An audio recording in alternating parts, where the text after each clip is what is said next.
National Herald अंग्रेजों के जमाने से यह अखबार आज़ादी की आवाज़ बुलंद करता था। हिंदी में नवजीवन और उर्दू में कौमी आवाज़ के नाम से भी यह अखबार निकलता था। यह अखबार तो बंद हो गया, लेकिन नाम आज भी जिंदा है और शायद पहले से ज़्यादा सुर्खियों में, क्योंकि आज ये नाम भ्रष्टाचार के आरोपों के लिए चर्चा में है। एनफोर्समेंट डायरेक्टरेट यानी ईडी ने इस मामले में 12 साल बाद अब चार्जशीट दाखिल कर दी है। चूंकि इस चार्जशीट में सोनिया गांधी और राहुल गांधी को आरोपी बनाया गया, तो देश भर में कांग्रेस के कार्यकर्ताओं ने धरना प्रदर्शन शुरू कर दिए। कांग्रेस और भाजपा की तरफ से तीखी बयानबाजी शुरू हो गई। लेकिन सवाल उठता है कि ये क्या भ्रष्टाचार के खिलाफ लड़ाई है या फिर बदले की कार्रवाई है? आज आवाज अड्डा में करेंगे इसी पर खास चर्चा। नमस्कार, मैं हूं लक्ष्मण राय और हमारे साथ चर्चा में शामिल होंगे विशेष मेहमान। उनसे आपका परिचय कराऊं, लेकिन सबसे पहले ये पूरा मामला समझना बेहद जरूरी है, क्योंकि ये मामला उतना सुलझा हुआ नहीं है जितना कि दिखाया जा रहा है। आइए सबसे पहले समझते हैं कि पूरा हेराल्ड केस है क्या।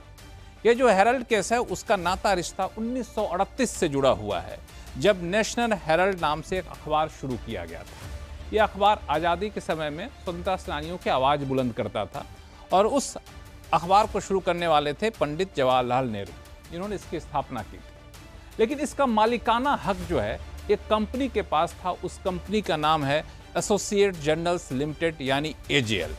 उसके पास उस अखबार का मालिकाना हक था, यानी कंपनी अखबार निकालती थी। अखबार निकलता था, आज़ादी के झंडे बुलंद करता था, आवाज़ें बुलंद करता था, लेकिन माली हालत काफ़ी ज़्यादा ख़राब थी। माली हालत दिनों दिन बिगड़ती चली गई अखबार की, और जैसे जैसे हालत बिगड़ती चली गई वैसे वैसे कांग्रेस ने इसको पैसा देना शुरू किया लोन के तौर पर, क्योंकि ये कांग्रेस की आवाज़ को बुलंद करता था आज़ादी के बाद से भी। तो कुल मिला के 90 करोड़ रुपए का लोन कांग्रेस ने उस अखबार को दिया, यानी कहें कि उस अखबार के कंपनी को दिया जिसको एजेएल कहते हैं। लेकिन लोन देने के बावजूद हालात सुधरे नहीं, तो 2008 में एजेएल ने सारे प्रकाशन बंद कर दिए। अखबार के नेशनल हेराल्ड भी बंद हो गया, नवजीवन भी बंद हो गया, बाकी भी बंद हो गया। यहाँ तक तो बात ठीक थी, लेकिन अचानक से 2010 में एक कंपनी उभर के आती है। उसका नाम है यंग इंडिया। अब इसको ध्यान दीजिएगा, यहीं से सारा खेल शुरू होता है। 2010 में यंग इंडिया नाम की कंपनी बनी और यंग इंडिया कंपनी ने क्या किया, कांग्रेस से कहा कि आपने जितने लोन दिए थे 90 करोड़ रुपए हमको दे दीजिए। तो कांग्रेस ने 90 करोड़ रुपए का लोन जो है वो यंग इंडिया को ट्रांसफर कर दिया। अब लोन तो वैसे कोई लेता नहीं है, तो कांग्रेस ने क्या किया कि एजेएल के जो 99% शेयर थे वो यंग इंडिया को दे दिए। यानी यंग इंडिया ने कंपनी के 90% शेयर ले लिए, उसके बदले में 90 करोड़ का लोन उसको दे दिया। यहाँ तक भी बात ठीक है, लेकिन मामला आगे जो आता है वो आपको काफ़ी ज़्यादा ध्यान देने वाली बात है। अगला प्लेट हम देखते हैं, उसमें क्या निकल कर सामने आएगा ये आप देखिएगा।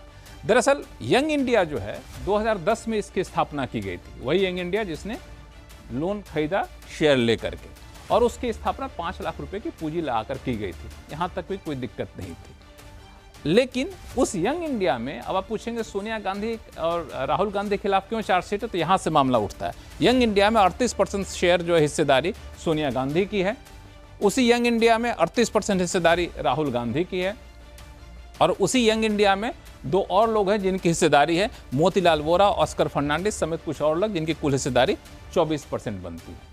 ठीक है, कंपनी ने दूसरे का लोन खरीद लिया, इसमें कोई दिक्कत नहीं है।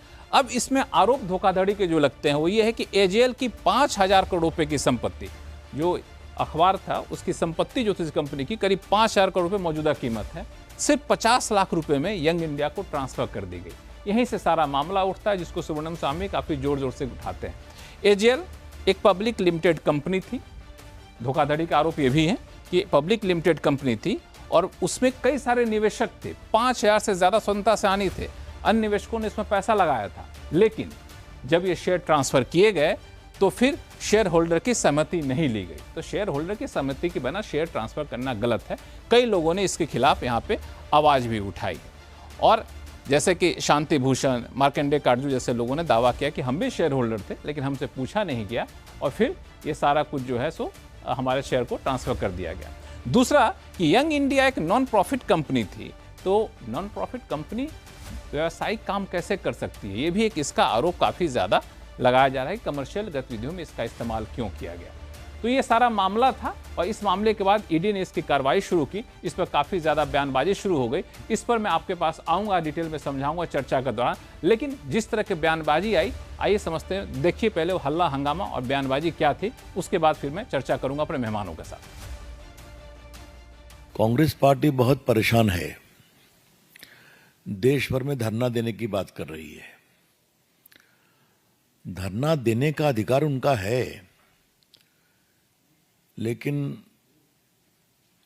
जमीन और फंड लूटने का अधिकार नहीं है उनका। जब न प्रॉपर्टी हिली, जो भी कानपुर, बरेली, दिल्ली की प्रॉपर्टी वैसी की वैसी है, उनका मालिक अभी भी एजेएल ही है।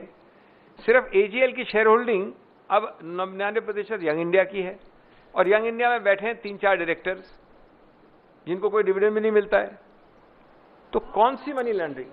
नेशनल हेराल्ड केस भारत के इतिहास का बहुत विचित्र प्रकार का केस है, जिसमें खरीदने वाले और बेचने वाले दोनों एक ही थे। तो ये बहुत विचित्र बात है कि ये दावा किया जाता है कि ये स्वतंत्रता संग्राम सेनानियों के कंट्रीब्यूशन से और उनकी स्मृति में प्रारंभ किया गया, देश के प्रथम प्रधानमंत्री पंडित जवाहरलाल नेहरू जी के द्वारा, और कांग्रेस के दौरे हुकूमत में बंद हो गया। तो सवाल उठता है कि क्या कांग्रेस अपने 50 साल के शासनकाल में अपनी विरासत को बचा नहीं पाई? यहां कोई कानून का उल्लंघन नहीं हुआ है, कंपनीज एक्ट का उल्लंघन नहीं हुआ है, prevention of money laundering act का उल्लंघन नहीं हुआ है, क्योंकि यहां मनी ही नहीं है, लॉन्ड्रिंग ही नहीं है। और क्राइम कहां से आता है? क्राइम यही है कि दो व्यक्ति जिनकी मानसिकता आपराधिक मानसिकता है, वो इस फेक नैरेटिव चला रहे हैं। क्योंकि मेक इन इंडिया तो विफल हो गई है, पर वो मानते हैं कि फेक इन इंडिया चलाओ। ये फेक नैरेटिव चला रहे हैं कि क्राइम हुआ है। कांग्रेस ने ईडी बनाई थी और आज ईडी की वजह से ही उन्हें भी परेशानी का सामना करना पड़ा है। एक बहुत बड़े जर्नलिस्ट से मेरी जब बातचीत हुई तो मैंने यही कहा था कि बहुत सारे इकोनॉमिक ऑफेंसेस को देखने के लिए संस्थाएं हैं, इनकम टैक्स डिपार्टमेंट है, और भी ऑफेंसेस देखने के लिए संस्थाएं हैं। ईडी की जरूरत क्या है? ईडी जैसे विभाग को समाप्त कर देना चाहिए। तो देख लिया आपने, जिसकी बात सुनिए लगता है वही सही बात कर रहा है, लेकिन सच्चाई आखिर क्या है?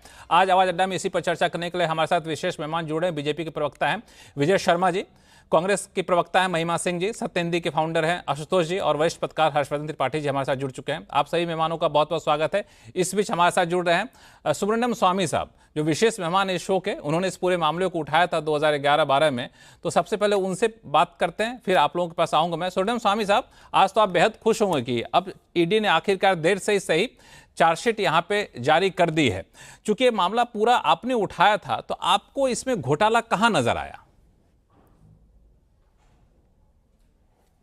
जी, क्या हुआ था कि आज़ादी के आंदोलन के समय में तो इस अखबार की जो खबरें आती थी उस पर बड़ी दिलचस्पी थी सबकी, और हमारी स्वाधीनता के पश्चात अनेक जो पत्र आने लगे, कोई समाचार पत्र आने लगे, और वो यानी वो उसमें उनमें कोई बंधन भी नहीं था समाचार देने में। तो इसमें ये फीका पड़ गया, ये नेशनल हेराल्ड जिसको कहते हैं, और उसकी जो सर्कुलेशन थी वो कम होते गया और ये लॉस में जाने लगे। फिर कांग्रेस पार्टी उसको पैसा देती थी, तो इस तरीके से वो जिंदा रहते थे। परंतु मुझे लगता है कि दिन प्रतिदिन में 10,000 से ज़्यादा नहीं बिकती थी, ऐसा सिचुएशन था। तो तब ये फैसला हुआ कि इसको बेच देना चाहिए। उसमें मोतीलाल वोरा थे जो उस समय हेड थे, तो उनकी राय ये थी, और फिर धीरे धीरे सब लोगों ने मान ली। और फिर सवाल आया कि इसमें इसकी बड़ी बड़ी बिल्डिंग्स हैं जो बड़ी कीमती हैं, तो इसीलिए इसको किसी तरीके से अपने हाथ में रखें और सिर्फ समाचार जाएं, इसके लिए कोई व्यवस्था हो। तो तब जिस यंग इंडियन बनाया गया था, उसमें 5 लोग थे। उसमें मोतीलाल वोरा भी थे और ऑस्कर फर्नांडिस भी थे, और ऑफ कोर्स एक दो ये जैसे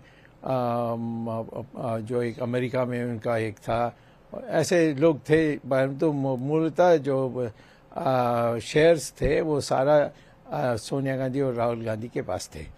तो उन्होंने उनकी पेड अप कैपिटल सिर्फ 5 लाख थी, और जो बिकने के लिए सबसे कम न्यूनतम दाम ये बिल्डिंग एसोसिएटेड जर्नल्स जिसमें जो छापती थी अखबार को, उसका इन्होंने मिनिमम 90 करोड़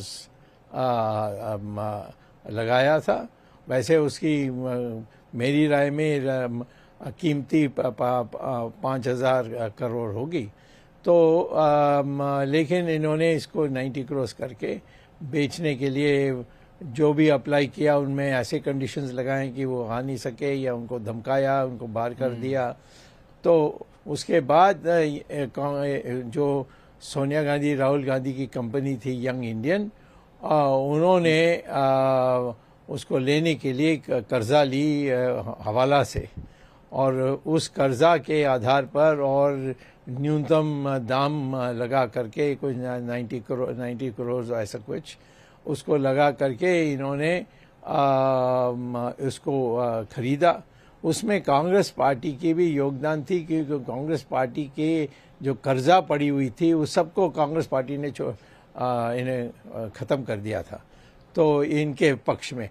लेकिन कौन थे वो वही थे जो यंग इंडियन में भी वहाँ थे। जैसे सोनिया गांधी अध्यक्ष थी, ये महामंत्री था राहुल गांधी, फिर ट्रेजरर था एक ही आदमी का, और जनरल सेक्रेटरी भी कांग्रेस पार्टी का वही थे जो इनकी यंग इंडियन में थे। तो ये तो सब मिली भगत में उन्होंने से स्वर्णिम स्वामी साहब कंपनी थी। एक मिनट बीच में आपको रोकूंगा।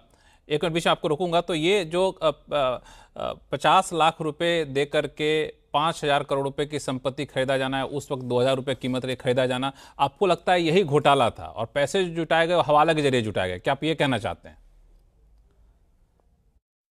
ये इन्होंने धोखा दिया, इन्होंने झूठे आधार पर एक खरीद लिया। ये सब हमारे जो कानून है उसमें आ जाती है। तो कानून में हमने 4-5 बातें यानी सेक्शंस ली, और इनको फिर इसकी सुनवाई हुई, और उसके बाद जो मैजिस्ट्रेट थी, और मैजिस्ट्रेट महिला थी, बड़ी होशियार वाली थी और बड़ी साहसी, उन्होंने एक बहुत सुंदर जजमेंट दिया कि इसमें क्रिमिनल प्रोसीडिंग्स होनी चाहिए। उस क्रिमिनल प्रोसीडिंग्स के अनुसार हम इसकी बहस करने शुरू की, और उसमें पहले दस्तावेज सब बाहर निकाली। फिर आखिर में क्योंकि मैं तो मेरा ही केस था, तो मुझे कटघरे में खड़ा होना पड़ा, और मेरा क्रॉस एग्जामिनेशन हुआ था। उस समय कई बातों पर विवाद आई, तो हम हाई कोर्ट गए उसकी सुलझाने के लिए। अब ये मामला जो है, अब स्वर्णिम स्वामी साहब, ये मामला ईडी ने अब इस पर चार्जशीट फाइल कर दिया है, 26 तारीख को सुनवाई भी है। तो बहुत बहुत धन्यवाद हमारे शो में जुड़ने के लिए। आगे भी इस मुद्दे पे बहुत सारे बहस होंगे, लेकिन इस बीच कई हमारे साथ वक्ता जुड़े हुए हैं, उनसे पहले इस पर राय ले लेते हैं। विजय शर्मा जी, इस पे सबसे ज़्यादा आरोप भारतीय जनता पार्टी पे इसलिए लगता है क्योंकि जब चुनावी माहौल बनता है उस वक्त ईडी जो है वो नेशनल हेराल्ड केस को उठा देता है।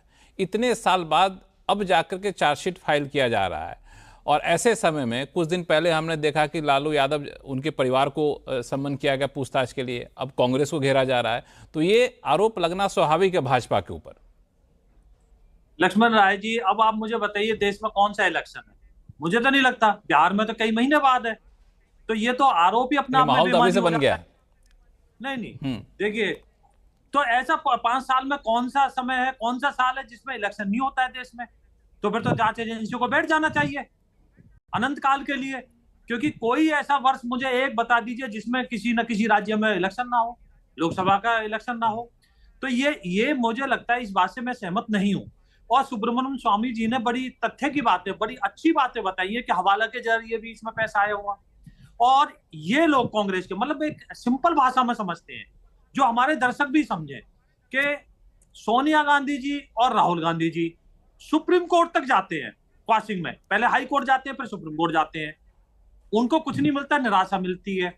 तो फिर जांच एजेंसियों के ऊपर क्यों उंगली उठाते हैं? ये जांच एजेंसियों का तो काम है काम करना, और वो भी पहले सुब्रमण्यम स्वामी जी 2012-13 में कोर्ट गए हैं, कोर्ट के आदेश पे ये सब कुछ हुआ, और उन्होंने बता भी दिया किस तरह से वहां एक महिला जज थी, उन्होंने किस तरह से जजमेंट दी है, उसके आधार पर ये सब कुछ हो रहा है। दूसरा मैं बताता हूं, इसमें हाय तौबा करने की जरूरत क्या? अगर आपके खिलाफ कोई सबूत नहीं है तो अभी तो कोर्ट ने कॉग्निजेंस भी नहीं लिया, तो कोर्ट कॉग्निजेंस नहीं लेगी अगर आपके खिलाफ सबूत नहीं है। सबूत है तो भी फिर आपको तो जेल भी जाना पड़ेगा, आपको सजा भी होगी, आपको ट्रायल भी फेस करना पड़ेगा। फिर आप इस तरह से जो है ईडी, सीबीआई और इनके जांच एजेंसियों के ऊपर, जो अपनी संवैधानिक संस्था है, इनके ऊपर आप इस तरह से प्रेशर क्रिएट नहीं कर सकते, क्योंकि ये एक बड़ा गंभीर मामला है।